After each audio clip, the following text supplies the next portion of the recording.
We haven't gotten into this today, and I know there's a big Heat trade. We're popping funky Buddhas for Norman Powell.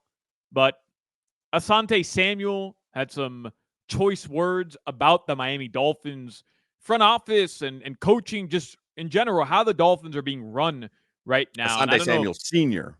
senior, Yeah, not junior, right. correct. Yeah. The Super Bowl, two-time Super Bowl champion. But the reason why the Dolphins come up is because his son, I believe, is a free agent.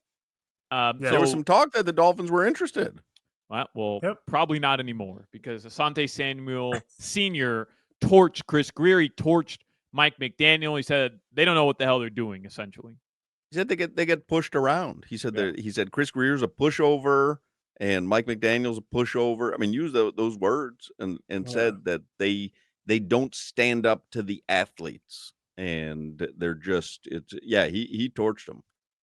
I'm friends with Senior and Little Zont can play ball now. He was injured last year. He can play football. I would love for him to be a Dolphin. But Zont's gonna say exactly how he feels, and I think he went too far saying a pushover and going to get taken advantage of by players and other administrators and all that stuff. But I said it, and Omar Kelly tweeted. We talked about it last week when Omar tweeted something about me saying that they're a graceful and pleasant team. It was Right. saying that, like, he was like Crowder saying they're soft. Using cutesy words. Soft is a phrase that makes a lot of athletes mad because it's like I'm questioning their manhood. I'm not questioning anybody's manhood as a human. Your approach to the football world is not looked at as tough. It's not looked at like the Eagles and the Lions and like just those two examples. Can you say the Dolphins are in that realm of the Eagles and the Lions? Because No, that but is Asante Samuel is saying hard-nosed it's football. because of Mike McDaniel and Chris Grier. He's not talking about the players. He's saying these guys are a pushover who are running the organization. He used the Jalen Ramsey trade. That's really what the basis of the conversation was. He said they had no reason to trade for Jalen Ramsey. He said that there's no leadership in the Dolphins organization. McDaniel's a pushover with star athletes. Chris Grier, he says, has no backbone. These guys over here, the Dolphins, they're running the team like a little league team. No one can stand up to the players. They're terrified of their own players. They have no control over their players. And that's a damning statement. And I would honestly tell you that Asante Samuel Jr., Sr., the older one, he knows a lot of these guys just like I do.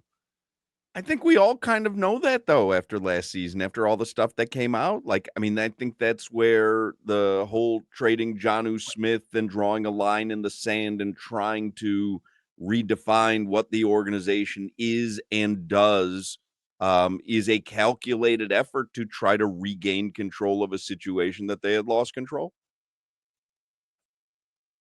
The Nick Sirianni going into the stands and cussing out fans, the Dan Campbell with the kneecap stuff that we laugh about, but like he really tells his players bite their kneecap off, and when they fall down, bite their ass cheek. Like Mike McDaniel doesn't coach that way. No. Chris Grier doesn't GM that way. He doesn't want. I say it's funny. I just had a conversation. They were like, yeah, the new athletes, they're different and all. I say you can be different, eccentric. It's called alt. We talked about alt last week too, Hawk. It's a new play. It's a new sector of the community called alt, and I'm getting used to it. I understand what it is.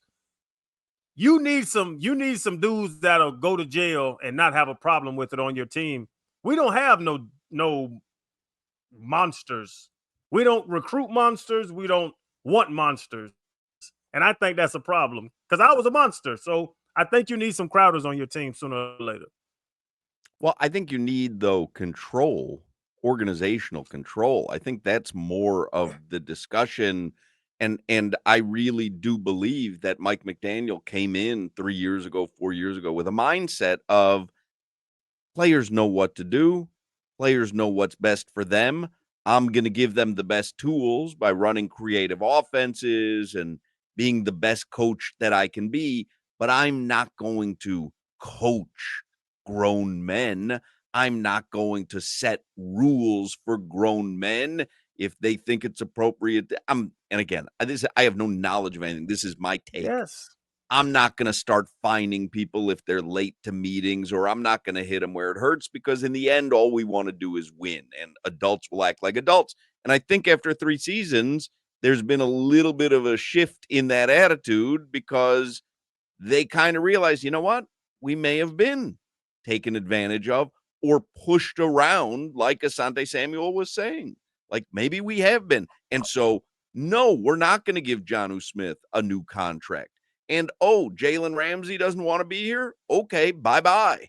You know what I mean? Like, where it's just like, yeah, we're not going to bend over backwards anymore, because we just think we'll be good enough. We have enough talent, and I'm a creative enough play caller that we'll be successful in the end. I think there's been a shift, but I think Asante Samuel is kind of saying something that we were all starting to become aware of.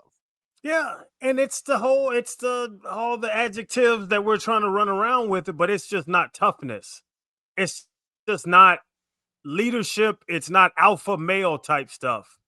And that's what I'm speaking about. You don't have to have felons on your team, but a coach that can manage some dudes that really have some crap in them, it shows that he could. Once you like the Eagles, Jalen Carter is wild. Jalen Ramsey's an alpha male. You know what I'm talking about with alpha males, like the guys that walk in the room and they're going to command the room the second they walk in there. I don't know if Mike McDaniel can deal with a bunch of alpha males in the same room with him. And that's a problem if you're a head coach of an NFL team, because there's a lot of damn alpha males that play in this league. By the way, there's a Shams bomb. Kyle Lowry, 1-year deal to return to the Sixers. Now they're talking. Big move. Big move. That's a situation. I don't know what the hell is going to happen in Philly. Like, They're who knows, man? They're as good enough to be a potential 1 seed and bad enough to not make the playoffs. Yep.